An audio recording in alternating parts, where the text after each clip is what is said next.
বন্ধুরা, আজকের এই ভিডিওটি একটি খুবই গুরুত্বপূর্ণ বিষয়ের উপর নির্ভর করছে। এমন একটা বিষয় যেটা মোটামুটি সমস্ত মানুষ অনুভব করে, সেটা হলো মজবুরি। আজকের এই ভিডিওটির মাধ্যমে আমরা জানব মজবুরিকে আমাদের কিভাবে দেখা উচিত। মজবুরি হলো আমাদের জীবনের একটা অন্যতম অংশ। আমাদের জীবনে অনেক সময় এই মজবুরি আসে। এই মজবুরি একটি ব্যক্তির জীবনের এমন স্থিতিকে দেখায় যেখানে একজন ব্যক্তি কোনো কিছু করার জন্য বাধ্য হয়ে পড়ে, বেশিরভাগ সময়ই তার ইচ্ছা না থাকার সত্ত্বেও, কারণ তার কাছে অন্য কোনো বিকল্প থাকে না। এই অবস্থায় আমরা যেটা করতে চাই সেটা আমরা চাইলেও করতে পারি না। এটা এমন একটা পরিস্থিতি হয়ে থাকে যেখানে ব্যক্তি নিজের ইচ্ছা মতো কোনো কিছুই পছন্দ করতে পারে না এবং নিজের হাতিয়ার ফেলে দিতে বাধ্য হয়। মজবুরিতে আমাদের বেশিরভাগ সময় সেটাই করতে হয় যেটা আমাদের সামনে রাখা হয়েছে, না তো সেটা যেটা আমরা করতে চাই। এই মজবুরি আমাদের আর্থিক, সামাজিক, পারিবারিক ও ব্যক্তিগত পরিস্থিতির সঙ্গে জড়িয়ে থাকে। কিছু লোক এই মজবুরির জন্য অনেক দূরে চলে যায়, আবার কিছু লোক তার মুখোমুখি করে, ওই মজবুরির সঙ্গে লড়াই করার জন্য নতুন পদ্ধতি খোঁজে। তো আসুন এই কাহিনীর মাধ্যমে জানার চেষ্টা করি যে কিভাবে আমরা নিজেদের জীবনের মজবুরিকে একটি সুযোগে পরিণত করতে পারি। এক সময়ের কথা, একটি ছোট্ট গ্রামে এক ব্যক্তি বসবাস করত যে খুবই দুঃখী ছিল। তার কাছে শুধুমাত্র একটি ছোট্ট ঘর এবং একটি ছোট্ট জমি ছিল। তার জীবন অনেক বেশি কঠিনতায় ভরে উঠেছিল, আর তার মজবুরি তাকে রাত দিন বিরক্ত করতেই থাকত। এক স্ত্রী ও এক পুত্র থাকার সত্ত্বেও ওই ব্যক্তি নিজেকে খুবই একা অনুভব করত। সে মনে মনে ভাবতেই থাকত যে আমার জীবনে কত বেশি মজবুরি। আমাকে ঘরের খরচ চালানোর জন্য প্রতিদিন কাজে যেতে হয়। যদি আমি কাজ না করি তাহলে আমার পরিবার কি খাবে? আমার ঘর কিভাবে চলবে? আমার ছেলের ভবিষ্যৎ ভালো করার জন্য মজবুরিতে আমাকে কাজ করতেই হয়। তার নিজের কাজকে একটি বোঝা বলে মনে হতো, আর এটা ভেবেই সে খুবই দুঃখী ছিল। একদিকে লোকেরা যেখানে গ্রামের পুকুরে মজা করতে আসতো, নিজের বন্ধু বান্ধবদের সঙ্গে শান্তিতে সময় কাটাতে আসতো, সেখানে এই ব্যক্তিকে মজবুরিতে ওই পুকুরে মাছ ধরতে হতো, যাতে তার ঘরে খাবারের জন্য হওয়া খরচ কম হয় আর তার পরিবার এই পুকুর থেকে ধরা মাছ খেতে পারে। ওই ব্যক্তি মজবুর ছিল এবং সে তার পরিবারকে খুশি দেখতে চাইছিল, কিন্তু তার মজবুরি তার সমস্ত খুশি ও শান্তিকে শেষ করে দিয়েছিল। তার এমনটা মনে হতো যে তার জীবনে এত অভাবের কারণে সে কখনোই খুশি থাকতে পারবে না। একদিন এই সমস্ত কিছুই ভাবতে ভাবতে সে খুবই বিরক্ত হয়ে একটি গাছের নিচে বসে কাঁদছিল। ঠিক তখনই এক সন্ন্যাসী তার দিকেই এগিয়ে আসছিল। ওই সন্ন্যাসী দেখেন যে ওই ব্যক্তির চেহারায় অনেক দুঃখ ফুটে উঠেছে। সন্ন্যাসী দেখেন যে ওই ব্যক্তি জোরে জোরে কাঁদছে। সন্ন্যাসী ওই ব্যক্তির কাছে গিয়ে তাকে জিজ্ঞাসা করেন, কি হয়েছে পুত্র, তুমি এত দুঃখী কেন? এরপর ওই ব্যক্তি ওই সন্ন্যাসীকে দেখে। ওই সন্ন্যাসী খুবই সাধারণ পোশাকে ছিলেন। তাকে দেখে ওই ব্যক্তি ভাবতে থাকে, এই সন্ন্যাসী কি বা আমার সাহায্য করতে পারবে? এরপর ওই ব্যক্তি তাকে বলে, তুমি তো একজন সন্ন্যাসী, তুমি আমার কি বা সাহায্য করতে পারবে? আমি আগের থেকেই নিজের মজবুরির কারণে খুবই দুঃখী, তুমি আমাকে একা ছেড়ে দাও। এরপর সন্ন্যাসী ওই ব্যক্তিকে বলেন, হে পুত্র, তুমি এত বেশি দুঃখ একাই কেন সহ্য করছো?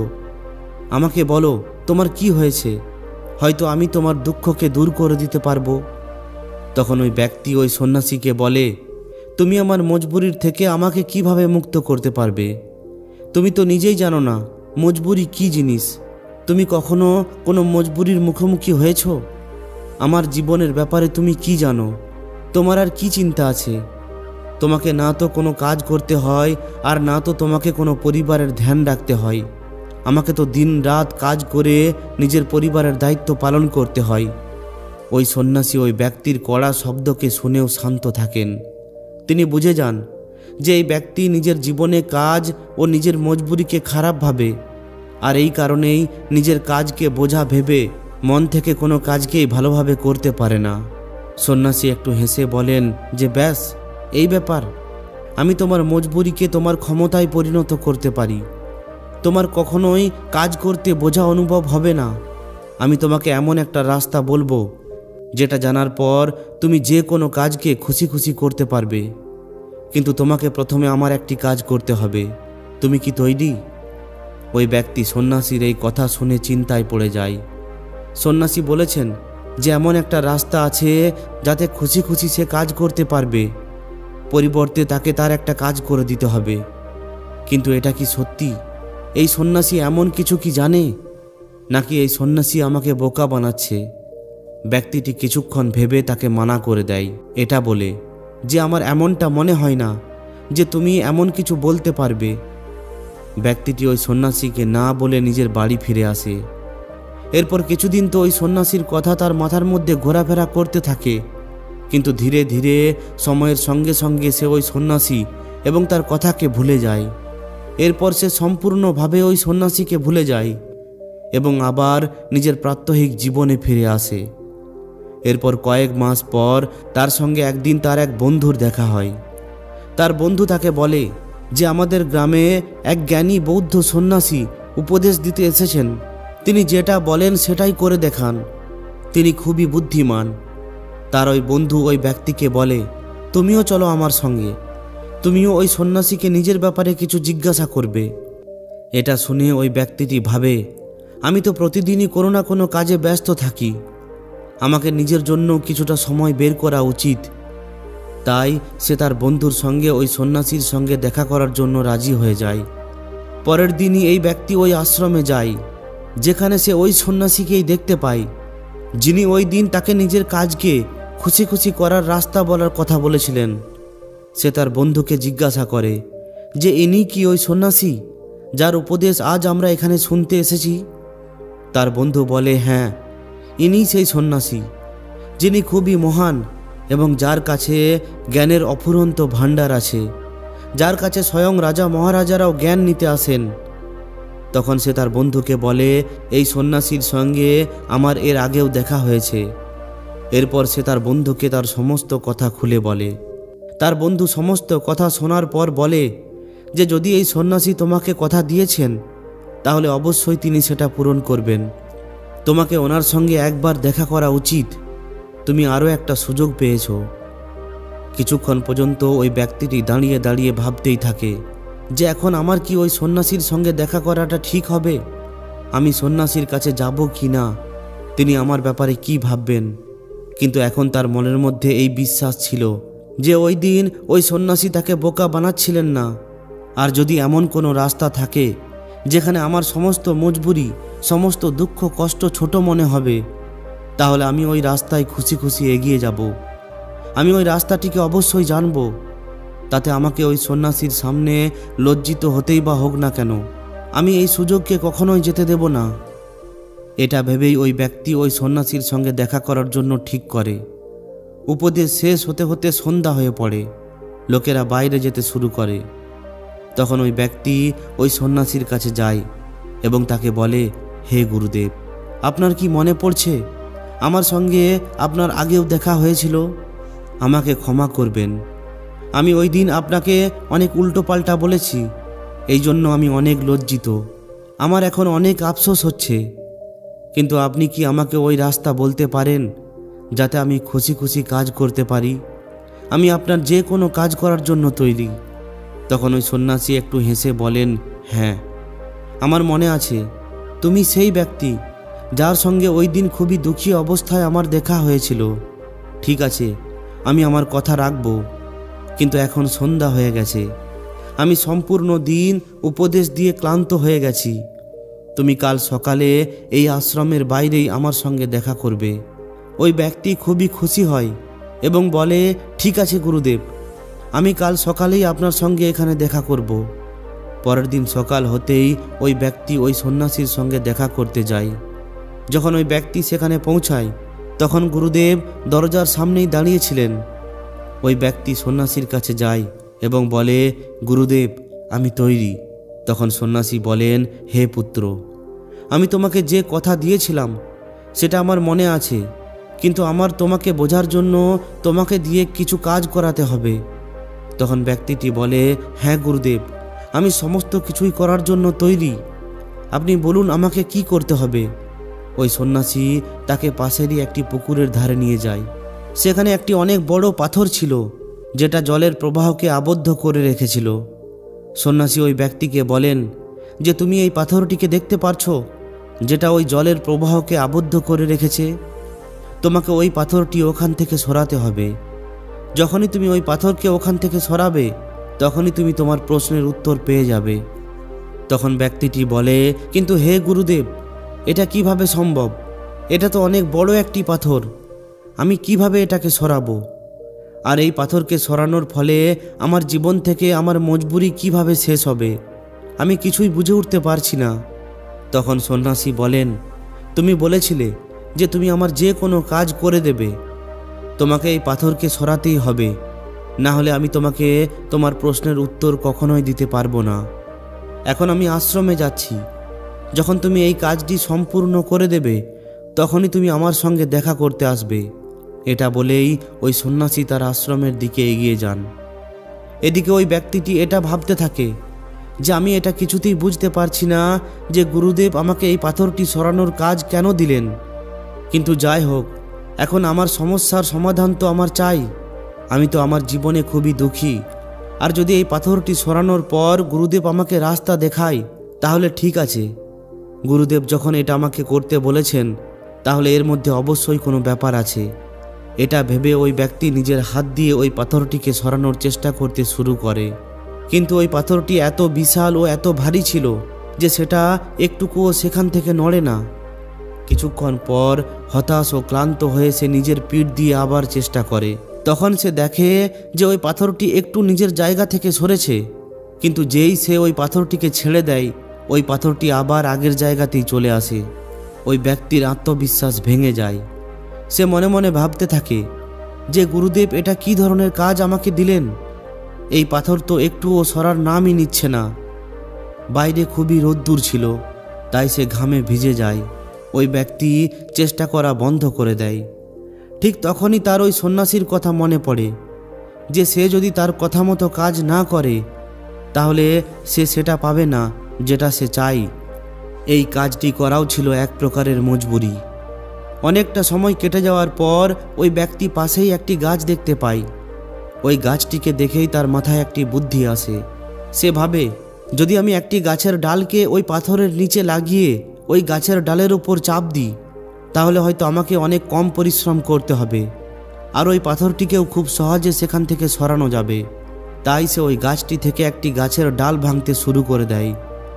যেমন তেমন করে সে একটি বড় মজবুত গাছের ডাল ভেঙে ফেলে। এরপর সে ওই পাথরের আশেপাশে একটু গর্ত খোঁড়ে এবং ওই গাছের ডালের এক দিকটা ওই পাথরের নিচে রেখে অপর দিকে চাপ দেয়। আর এইভাবে দেখতে দেখতে ওই পাথরটি নিজের জায়গা থেকেও সরে যায় এবং জলের প্রবাহ আবার শুরু হয়ে যায়। এটা দেখে ওই ব্যক্তি খুবই খুশি হয়ে ওঠে এবং সে আত্মবিশ্বাসে ভরে ওঠে। এরপর সে দৌড়াতে দৌড়াতে ওই সাধুর কাছে পৌঁছায় আর বলে, হে গুরুদেব, আমি করে দেখিয়েছি। আমি ওই পাথরটিকে সরিয়ে ফেলেছি এবং আমি আপনার কথা রেখেছি। তার সমস্ত কথাগুলি শুনে সন্ন্যাসী বলেন, তুমি ভালো কাজ করেছো, তুমি অনেক পরিশ্রম করেছো, আর তুমি নিজের বুদ্ধিকেও প্রয়োগ করেছো। কিন্তু তুমি একটি কথা আমাকে বলো তো, তোমার কি মনে হয়েছিল যে তুমি এই কাজটি করতে পারবে? ব্যক্তিটি বলে, না গুরুদেব, আমি কখনোই ভাবিনি যে এত বড় পাথরটি আমি সরাতে পারবো। সন্ন্যাসী বলেন, কি মনে হয় তোমার? তুমি এই সব কেন করতে পারলে? ব্যক্তিটি উত্তরে বলে, কারণ এটাই আপনার শর্ত ছিল। যদি আমি এটা না করতাম, তাহলে আমি আমার জবাব কখনোই পেতাম না। সন্ন্যাসী বলেন, তাহলে তুমি এটা বলছো যে এই কাজটা করাও তোমার একটা মজবুরি ছিল? ব্যক্তিটি বলে, হ্যাঁ, কিন্তু আপনি এটাই কেন জিজ্ঞাসা করছেন? সন্ন্যাসী বলেন, আমি এটাই তোমাকে বোঝাতে চাইছিলাম। যেভাবে আজ তোমার সামনে ওই পাথরটি সরানোর মজবুরি ছিল, ঠিক একইভাবে তোমার জীবনে তোমার সামনে অনেক ধরনের মজবুরি আসবে। এই মজবুরি তোমাকে ওই সমস্ত কাজ করায় যেগুলো তোমার মনে হয় যে তুমি সেগুলো করতে পারবে না। তোমার মজবুরি তোমার উপর কোনো বোঝা নয়, এর বদলে মজবুরির কারণেই তুমি বেঁচে আছো। তুমি নিজেই একটু ভাবো, যদি তোমার উপর মজবুরি না থাকতো আর কাজ করে নিজের পরিবারের জন্য অর্থ উপার্জন করার কোনো বাধ্যবাধকতা না থাকতো, তাহলে কি তুমি কাজ করার জন্য নিজের ঘর থেকে বের হতে? কখনোই না। তুমি এক জায়গাতেই আরামে বসে থাকতে। কিন্তু এইভাবে আরাম করাটা কি ঠিক? তোমার শরীরে কি রোগ হয়ে যেত না? তুমি নিজের মজবুরির কারণেই কাজ করো, যার ফলেই তুমি সুস্থ ও স্বাভাবিক থাকো। যেখানে তুমি পৌঁছাতে চাও, এই মজবুরি তোমাকে সেখানে রাস্তা দেখাতে পারে, সেখানে পৌঁছাতে পারে। এই মজবুরি আমাদের বলে আমাদের কি করা উচিত। ওই লক্ষ্য পর্যন্ত পৌঁছানোর জন্য সমস্যা এটা নয় যে তোমার উপর মজবুরি আছে, এর বদলে তোমার সমস্যা এটা হলো যে তুমি এই মজবুরিকে একটা বোঝা ভাবছো। আমাদের মজবুরি আমাদের লক্ষ্যকে প্রাপ্ত করার জন্য একটা মাধ্যম হয়ে উঠতে পারে আর আমাদের নতুন দিশায় নিয়ে যেতে পারে। যেমন তুমি ওই গাছের ডালকে এই জন্য ব্যবহার করলে যাতে তুমি পাথরটিকে সরাতে পারো, ঠিক এমনটাই আমাদের সঙ্গেও আমাদের জীবনেও হয়ে থাকে। যখন আমাদের থেকে কোনো উচ্চ স্তরের মানুষ, যেমন আমাদের মাতা পিতা কিংবা আমাদের শিক্ষক কিংবা আমাদের মালিক, যখন আমাদের কোনো কঠিন কাজ দেয়, তখন আমাদের এটা মনে হয় যে এই কাজটি আমাদের জন্য খুবই মুশকিলের। কিন্তু আমাদের সবসময় এটা মনে রাখা উচিত যে যখনই আমাদের সামনে কোনো বড় সমস্যা আসে, তখনই বাস্তবে ওই সমস্যা আমাদের প্রশ্ন করে যে তুমি কি সত্যি এই লক্ষ্যের যোগ্য? তুমি কি সত্যি সত্যি এই পরীক্ষার মুখোমুখি করতে পারবে? যখন তোমার সামনে একটি বড় সমস্যা আসে যার সমাধান তোমার জন্য খুবই মুশকিল, তখন কি তুমি পালিয়ে যাবে? তুমি কি তোমার লক্ষ্যকে ভাগ্যের হাতে ছেড়ে দেবে? যদি আমরা ইতিহাস ঘেঁটে দেখি, তাহলে আমরা দেখব যে বেশিরভাগ ব্যক্তি নিজের সমস্যার সামনে মাথা নত করে দিয়েছে, নিজেদের হাতিয়ার নামিয়ে দিয়েছে, নিজেদের লক্ষ্যকে ছেড়ে দিয়েছে, শুধুমাত্র এই জন্য কারণ তাদের সামনে অনেক বড় একটি সমস্যা এসে পড়েছিল। এমনটা আমরা আজকের যুগেও করে থাকি। আমরা হার মেনে নিই। আমরা নিজেদের উচ্চ স্তরের লোকেদের পাগল পর্যন্ত বলে ফেলি যে কিভাবে সে আমাকে এই কাজটি দিয়ে দিল, এই কাজটি তো কারোর দ্বারাই করা অসম্ভব। এটা ভেবে আমাদের নিজেদের লক্ষ্যকে ছেড়ে দিই। কিন্তু কিছু মানুষ এই সমস্যার মুখোমুখি হয়, তারা ওই সমস্যার চোখে চোখ রেখে তার সমাধান বের করে, আর তারা ওই সমস্যার কারণেই অনেক বড় কিছু করে ফেলে। আর সত্যি বলতে ওই মহান ব্যক্তিরা ওই সাফল্যের শিখরে কখনোই পৌঁছাতে পারতো না যদি তাদের সামনে সমস্যা না আসতো। সমস্যা আমাদের মুশকিলে ফেলে আর আমাদের মজবুরও করে নতুন কোনো রাস্তা খুঁজতে, কিন্তু এই সমস্যা আমাদের সফলও করে তোলে। আর এই পদ্ধতিতেই আমরা নিজেদের লক্ষ্যকে পূরণ করতে পারবো এবং নিজেদেরকে সফল করে তুলতে পারবো। যখন তোমার দৃষ্টি তোমার লক্ষ্যের উপর থাকবে, তখন তোমার সমস্যা অনেক ছোট বলে মনে হবে। এই জন্য মজবুরি আমাদের জন্য একটা মাধ্যম। তাই পরের বার যখন তুমি নিজেকে কোনো মজবুরির মধ্যে পাবে, তখন তুমি খুশি হবে, কারণ এটাই একটা সুযোগ নিজেকে প্রমাণ করার আর ওই জায়গায় পৌঁছে যাওয়ার যেখানে তুমি এর আগে কখনোই পৌঁছাতে পারোনি। তো বন্ধুরা, আপনারা আজকের এই ভিডিওটি থেকে কি শিখতে পারলেন অবশ্যই কমেন্টে জানান। যদি ভিডিওটি ভালো লাগে তাহলে অবশ্যই একটি লাইক ও শেয়ার করে দিন। আর যদি এই ধরনেরই আরও শিক্ষামূলক ভিডিও পেতে চান, তাহলে আমাদের এই চ্যানেলটিকে অবশ্যই সাবস্ক্রাইব করে নিন। ধন্যবাদ।